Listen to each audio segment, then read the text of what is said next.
Item number 21 देश में हवाई किराए को विनियमित करने के लिए उचित उपाय। माननीय श्रीमती वर्षा गायकवाड़ जी। सम्मानीय अध्यक्ष महोदया, माननीय सदस्य शफी परिमल जी द्वारा इस महत्वपूर्ण प्रस्ताव के ऊपर सम्मानीय अध्यक्ष महोदया, मैं बोलने के लिए खड़ी हूँ और उसको समर्थन देने के लिए खड़ी हूँ। सम्मानीय अध्यक्ष, मैं अपना निवेदन जो है वो 4 पंक्तियों के साथ शुरू करना चाहती हूँ। हवा में उड़ान है पर जमीन हाल बेहाल है, टूटी सीटों के साथ सेवा खुद ही एक सवाल है, किराया है आसमान पर टैक्सों की भरमार है, विकसित भारत का सपना दिखाती मोदी सरकार है। लेकिन ये ज़मीनी सच्चाई अगर आप देखोगे अध्यक्ष महोदया तो बिल्कुल जो है अलग है और मैं उसको आज आपके सामने रखना चाहती हूँ।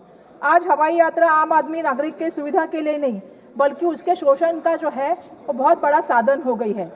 प्रधानमंत्री जी कहते हैं उड़े देश का आम नागरिक, लेकिन महोदया सच्चाई ये है कि आज की स्थिति में लूटे देश का आम नागरिक और उड़े भाजपा के मित्र। एक एयरलाइंस को आज महालूट का बहुत बड़ा एक जो है आपको मैं बताना चाहती हूँ मची हुई है। एक टिकट जब आम आदमी खरीदने जाता है तो पहले वो सोचता था कि 5 से 6 हज़ार का होता था, लेकिन वही टिकट आज लगभग जो है 25 से 30 हज़ार तक पहुँच गया है। क्या यही उड़ान है या उड़ान से भी ऊंची लूट चल रही है, ये मैं यहाँ से पूछना चाहती हूँ। आज अगर एक एयरलाइंस का टिकट की बात करें तो तरह तरह के हिडन चार्जेस वहाँ पे जोड़े जाते हैं। जैसे बैंक बिना बताए पैसों की जो है वो कटौती करती है, उसी तरह से एयरलाइंस आज बड़े बड़े जो है टिकट के साथ हिडन चार्जेस लगाती है। वैसे ही UDF, ASF, फ्यूल सरचार्जेस जैसे नाम पर जनता को ठगा जा रहा है। मेरा सुझाव यह है कि एयरपोर्ट अथॉरिटी ऑफ इंडिया का नाम बदल के अडानी एंड सन्स का नाम रख दिया जाए, क्योंकि सब कुछ उन्हीं को सौंपा जा रहा है। देश की संपत्ति को टैक्स फ्री डोनेशन के नाम पर जो है वो देने का काम यहाँ पे हो रहा है। अदानी एयरपोर्ट और यूज़र फीस के बारे में भरी जो है वो बड़ी बढ़ोतरी हो गई, उसके मामले में मैं कुछ कहना चाहती हूँ। दिसंबर 2025 के टीडी सेट के फैसले के बाद अदानी कंपनी को मिहाल ने अपने घाटे को पूरा करने के लिए अंतर्राष्ट्रीय यात्रियों पर लगने वाली यूज़र डेवलपमेंट फी UDF का जो रुपया 175 रुपये के था उसको बढ़ा के जो है वो 3,856 रुपये करने का प्रस्ताव दिया है। क्या सरकार इसको जो है 22 प्रतिशत इसको बढ़ोतरी दी गई है उसको रोकने की कोई बात नहीं कर रही है, या फिर इस निजी कंपनी की मनमानी चलने लगे है और मुंबई जैसे दुनिया भर के सबसे जो एयरपोर्ट है उसको महंगा एयरपोर्ट बनाने में लगी है? ये भी मुझे कहना है। इसके माध्यम से महाराष्ट्र की जो पर्यटन है उसके ऊपर भी बड़े पैमाने पे जो है इसका जो है उसका असर होने वाला है। आप 175 रुपया समझिए कहा है और 3,856 रुपया कहा है। ये जो है वो ये रेट जो है वो यूज़र डेवलपमेंट के नाम पे जो है वो अदानी कंपनी उसको चार्ज कर रही है। दूसरा मेरा एक कहना है कि मुंबई की जो हमारे एयरपोर्ट है उसके सरकार द्वारा जो अभी बात हो रही है, मैं बताना चाहती हूँ कि नवी मुंबई के एयरपोर्ट एक नया स्थापन हुआ है जिसका नाम NMAI है। उड़ान भरने वाली एकमात्र बड़ी एयरलाइंस वहाँ पे इंडिगो है।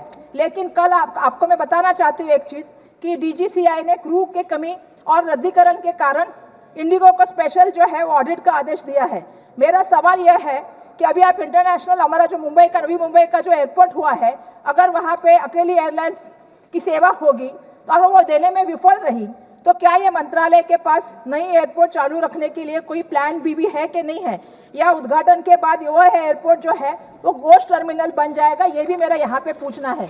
सम्मानीय अध्यक्ष महोदया, मैं आपके माध्यम से ये भी पूछना चाहती हूँ, क्या ये सरकार द्वारा उड़ान योजना में 120 नए डेस्टिनेशन जोड़े जाने की और अगले 10 सालों में 4 करोड़ यात्रियों को जोड़े जाने का लक्ष्य है?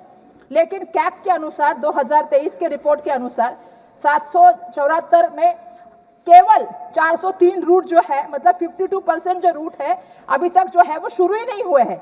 जो शुरू हुए हैं वो 371 रूट्स में से केवल जो है 112 रूट्स में 3 साल में कंसेशन अवधि पूरी करके सिर्फ 54 रूट्स जो है यानी सिर्फ 60% जो है उनका जो है वो रूट जो है वो 3 साल में आगे चालू कर पाए हैं। ये सच्चाई है यहाँ की।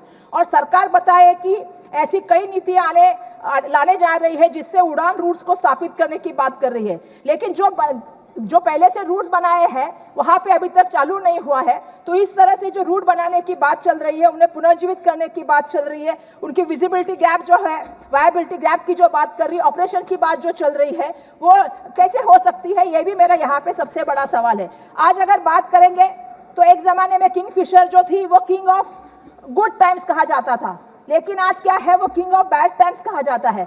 आज कितनी एयरलाइंस बंद हो गई अध्यक्ष महोदय? लगभग 20 एयरलाइन जो है वो बंद हो गई। Jet Airways, Go First, Kingfisher, Air Sahara, Jet Lite, Air Deccan, Air Asia India, उसके साथ साथ मैं बोलना चाहती हूँ एयर पेगासस, इतने सारी मेरे पास नाम है, मैं उसकी पूरी जो लिस्ट है, एयर कोस्टा, एयर मंत्रा और अलग अलग कंपनियां, अध्यक्ष महोदय मैं आपके माध्यम से बताना चाहती हूँ कि लगभग 20 कंपनियां बंद हो चुकी है और कुछ जो है वो मर्ज हो चुकी है। और आज ऐसी हालत हो गई है एयरलाइंस की कि आज मेजॉरिटी जो एयरलाइंस में चल रही है वो एयर इंडिया, विस्तारा, इंडिगो और आकाशा, इसी पे पूरा संपूर्ण हमारा एयरलाइन जो है सम्मानीय अध्यक्ष महोदया पूरी तरह से जो है वो अवलंबन है। और इसकी वजह से जो मोनोपोली हुई है उसका भुगतना ग्राहकों को हो रहा है, यात्रियों को हो रहा है, जिसका असर हमने पिछले 6-7 दिन पहले देखा। जिस तरह से एयरपोर्ट पे लोग परेशान थे, लोगों को खाना नहीं था, पानी मिल नहीं रहा था, अपने घर पे सुरक्षित जाएंगे कि नहीं जाएंगे इस बात की कोई सुरक्षा नहीं थी, उनसे कोई संवाद नहीं कर रहा था, ना एयरपोर्ट अथॉरिटी कर रही थी, ना एविएशन मिनिस्ट्री कर रही थी, ना वहाँ के जो एयरलाइंस के लोग थे वो कर रहे थे। और इससे बड़ी समस्या जो मोनोपोली की वजह से अध्यक्ष महोदय लोगों को सहनी पड़ी, लोग अपने घर तक नहीं पहुंच पाए, कुछ लोग अस्पताल में जाना चाहते थे, कुछ लोगों का एडमिशन था वो पहुंच नहीं पाए, और सबसे बड़ी समस्या लोगों को करनी पड़ी क्योंकि ये मोनोपोली जो चल रही है उसकी वजह से करना हो गई है। एक नई चीज मैं बोलना चाहती हूँ, अगर 5 मिनट आप एयरपोर्ट पे देर से पहुंचे तो आपको पता है कि एयरलाइंस आपको कहती है कि आप नहीं जा सकते, अभी आपका सामान नहीं, आप नहीं चेक इन कर सकते। लेकिन अगर एयरलाइंस खुद अगर लेट हो जाए तो कोई उनके ऊपर चार्जेस नहीं होता। अभी हमारे यहाँ पे तो मुंबई एयरपोर्ट की मैं बात कर रही हूँ, एयरपोर्ट में तो हमारे यहाँ पे इतनी महंगाई हो गई है कि पानी की बोतल लो, समोसा लो, चाय लो, वड़ा पाव लो, इतना महंगा हो गया है। मेरा एक कहना है कभी तो मंत्री महोदय से, पहले वो जीवीके का एयरपोर्ट था तभी उन्होंने एयरपोर्ट विजिट किया होगा, जब से वो अडानी एयरपोर्ट हो गया है मुंबई का, वो कभी जाके देख के आए क्या? उन्हें मुझे पूछना है। छोटे छोटे जगह पे, छोटे छोटे कॉर्नर पे भी शॉप दिए हैं।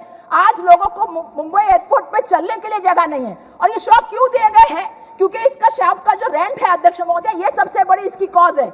जहाँ पे रेंट अगर जहाँ वहाँ है तो 22,000 से 40,000 स्क्वायर मीटर का अगर कोई शॉप है तो उसके लिए जो रेवेन्यू शेयर है जो अदानी लेते हैं वो 28% से 38% का लेते हैं। ये मुझे यहाँ पे जानबूझ के कहना है। पहले कैसे होता था, जब जीवीके के पास एयरपोर्ट था तो जीवीके जो है वो सिर्फ रेंट लेते थे, ये रेंट भी लेते हैं, रेंट के बाद रेवेन्यू शेयर भी लेते हैं। और इतना ही नहीं, अगर उनके साथ आप ज्वाइंट वेंचर करोगे कोई ऑपरेट करने के लिए, एक शॉप के लिए, तो मैं बताना चाहती हूँ कि अदानी कंपनी के साथ अगर ज्वाइंट जो है वो वेंचर करना चाहते हो शॉप के लिए तो 60% जो है वो अदानी शेयर ले गए और 40% जो वहां के टैलेंट है वो शेयर लेंगे। मैं मुख्यमंत्री महोदय से आपके माध्यम से पूछना चाहती हूँ कि इस तरह के जो है, अरे एक वड़ा पाव लोगे तो 35 रुपीज का एक वड़ा पाव अगर आप लेते हो और अगर आपने बिल नहीं दिया तो 30,000 की पेनल्टी भरनी है। क्यों? क्योंकि उसमें से 50 से 60 तक का शेयर अदानी को जाता है। वो डिसीजन लेते हैं रेवेन्यू का, वो डिसीजन लेते हैं रेंट का, तो एयरपोर्ट किसका है? मेरा ये सवाल है आपके माध्यम से। मैं और भी रखना चाहती हूँ, पार्किंग के रेट क्या है? अध्यक्ष महोदय 6 दिन लोग तकलीफ में थे, आपने लोगों से पार्किंग के लिए, आपने बाकी एयरलाइन ने तो प्राइस बढ़ा दी, लेकिन जो गाड़ियां लगी थी लोगों को पता नहीं था कि हम जाएंगे कि नहीं जाएंगे। आपको मैं बताना चाहती हूँ कि 8 मिनट से लेके 1 घंटे में अगर आप प्राइवेट व्हीकल से जाती है तो 160 रुपया लेते हैं। 1 घंटे से आप 2 घंटे में बैठते हैं तो 370 रुपया लेते हैं। 3 घंटे से लेके 4 घंटे में बैठेंगे आप गाड़ी तो आपका 400 रुपया लेंगे। मेरा ये सवाल है कि किसके लिए ले रहे हैं? आप 1000 रुपया तक ले रहे हैं 6 घंटे बाद, किसके लिए ले रहे हैं? अदानी के लिए ले रहे हैं। तो हमारा ये सवाल है कि ये गरीब लोगों के लिए व्यवस्थापन रखा गया है या अमीरों के लिए या किसी एक दोस्त को मदद करने के लिए मुंबई एयरपोर्ट काम कर रहा है? एक उड़ान नहीं हो रही है, आपका बराबर व्यवस्थापन नहीं है। अध्यक्ष महोदय, मैं आपके माध्यम से मेरे मतदार संघ के कुछ सवाल पूछना चाहती हूँ सम्मान्य मंत्री महोदय से। उनको पता है कि पहले भी मैंने ये सवाल बहुत बार उनको जाके मिल के कहे, जहां मैं प्रतिनिधित्व करती हूँ वहां पे मुंबई एयरपोर्ट का जो है वह रनवे फनल जोन है। मैं बताना चाहती हूँ कि वहां पे हमारे यहाँ पे इमारतें हैं। कितने लाख लोग रहते हैं मालूम है अध्यक्ष महोदय? 18 लाख लोग वहां पे रहते हैं। और उस फनल जोन में अगर बात करूं तो 25 नगर पालिका के वार्ड है। आज वहां पे 70 साल से बिल्डिंग है, आज वो कमजोर हो गई है। वहां बुजुर्ग लोग रहते हैं, अगर आप लिफ्ट नहीं है चलना पड़ता है। आज क्या है वहां पे ऊंचाई क्षेत्र की प्रतिबंधन की वजह से और सुरक्षा के कारण से आज अगर आप देखोगे क्योंकि हवाई अड्डे के निकट जोन में है, फनल जोन है, वहां पे डेवलपमेंट नहीं कर सकते। आज लोग वहां पे अपनी जान हथेली पे लेके रह रहे हैं, ताकि तोड़ो, ये करो, वो करो, सबका लोगों का तकलीफ देने का काम चल रहा है। मैं बार बार मंत्री महोदय से मिली, मैंने उनको कहा कि आप धारावी डेवलपमेंट के लिए जो है वो अदानी जी को इतना सब कुछ दे रहे हैं, उनको आपने जमीनें दे दी, सॉल्ट प्लांट लैंड दे दी, आपने मालवनी दे दी, आपने कुर्ला दे दी, आपने देवनार का डंपिंग ग्राउंड दे दिया, उनके लिए एफएसआर पॉलिसी बनाई, उनके लिए टीडीआर पॉलिसी बनाई। कम से कम गरीब लोगों के लिए कुछ तो कीजिए, जो लोग वहां 70 साल से रह रहे हैं। राज्य सरकार के साथ बैठिए, कुछ पॉलिसी तय कीजिए। दुर्भाग्यवश आज तक उनकी कोई पॉलिसी तय नहीं हुई, लोग अपनी जान लेके वहां पे बैठ रहे हैं। मैं ये कहना चाहती हूँ आपके माध्यम से कि इनकी जिम्मेदारी होनी चाहिए और लोगों को सुरक्षित वातावरण देने के लिए केंद्र सरकार और राज्य सरकार बैठे और लोगों के लिए पॉलिसी बनाए। ये मेरा आपके माध्यम से एक निवेदन है। अध्यक्ष महोदय, मैं दूसरा एक विषय लाना चाहती हूँ। एक बार मंत्री महोदय ने कहा था कि वहां के कर्मचारी जो है, जिनको अभी एयर इंडिया को मालूम है ना किसने लिया, टाटा ने, अब उसको कैसे व्यवहार हुआ इसके ऊपर एक दिन भाषण करना पड़ेगा कि कितने करोड़ में गया। 18,000 करोड़ का कितने आपने कम कर दिया, कितना बड़ा प्रॉपर्टी आपने 18,000 करोड़ में दे दिया। मैं वहां के कर्मचारियों की बात करना चाहती हूँ। आपने कर्मचारी स्कीम सरकारी थे, आपने किसी प्राइवेट संस्था को दे दिए। आज ऐसी परिस्थितियां है। मैं बार बार मंत्री महोदय से मिली, मैंने कहा वहां एयर इंडिया कॉलोनी है, पहले ये एयरपोर्ट जीवीके के पास था, 185 एकड़ की लैंड है, जीवीके के पास एयरपोर्ट था। जीवीके ने उनसे बात की, कहा हम आपको यही घर बना के देंगे, लेकिन फिर चेंज हो गया, अदानी जी आ गए। हमारे मुंबई की जमीनों के ऊपर तो अदानी जी का बहुत ध्यान है। आदि मुंबई 7/12 हमने मुंबई का उनके नाम पे किया है। उन्होंने कहा कि ये जमीन पे जो कर्मचारी है उनकी जमीन हमको खाली करके चाहिए। फिर सरकार लग गई, मिहाल लग गई, और मिहाल ने लोगों को इतनी तकलीफ दी। 3,000 लोग रहते थे वहां पे अध्यक्ष महोदया, एक के बाद एक नोटिस, सफाई कर्मचारी बंद किए, लाइट बंद किए, पानी बंद किए, लोग कोर्ट में गए, पानी लेके आए, बिजली लेके आए, सफाई कर्मचारी को इतने पे नहीं रुके अध्यक्ष महोदया, पैसेज बंद किया, उनको जाने के ट्रैवलिंग मिलते थे वो बंद किया, वॉलंटरी रिटायरमेंट देने का बात की, उनका पीएफ बंद कर दिया अध्यक्ष महोदया, उनका इंक्रीमेंट बंद कर दिया, उनका सैलरी बंद किया ताकि वहां के लोग जा सके। आज वहां पे 160 लोग लड़ रहे, वो कोर्ट से लेके हाई कोर्ट से लेके सुप्रीम कोर्ट तक गए। अब मेरा एक मंत्री महोदय से विनती है कि वहां पे रहने वाले लोग आपके कर्मचारी है, निम्न सरकारी अधिकारी है, उनके लिए थोड़ी तो आप सहानुभूति रखिए।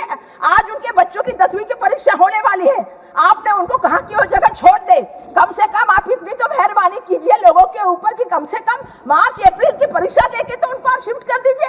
अरे आपके कर्मचारियों को आपने रास्ते पे छोड़ दिया, आपने एयरपोर्ट के लिए सब कुछ उनको दे दिया। मैं अध्यक्ष महोदय नम्रता से आपके साथ कहना चाहती हूँ, हमारे एयरपोर्ट का बाजू सहारा भी उनको चला गया, एयरपोर्ट के बाजू की जमीन भी चली गई, कॉलोनी भी चली गई। अरे आपने एयरपोर्ट के अंदर भी उनको बिठाया।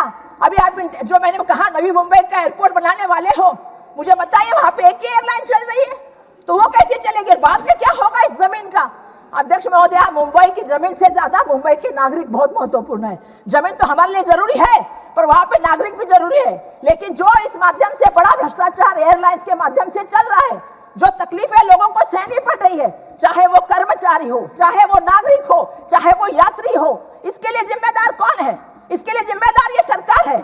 मैं ये कहना चाहती हूँ यहाँ से, अगर आप हमारे लोगों को तकलीफ देंगे, आप मुंबई को समझेंगे कि आप मुंबई को कोई भी सुविधाएं नहीं देंगे, तो ऐसा नहीं चलेगा अध्यक्ष महोदया।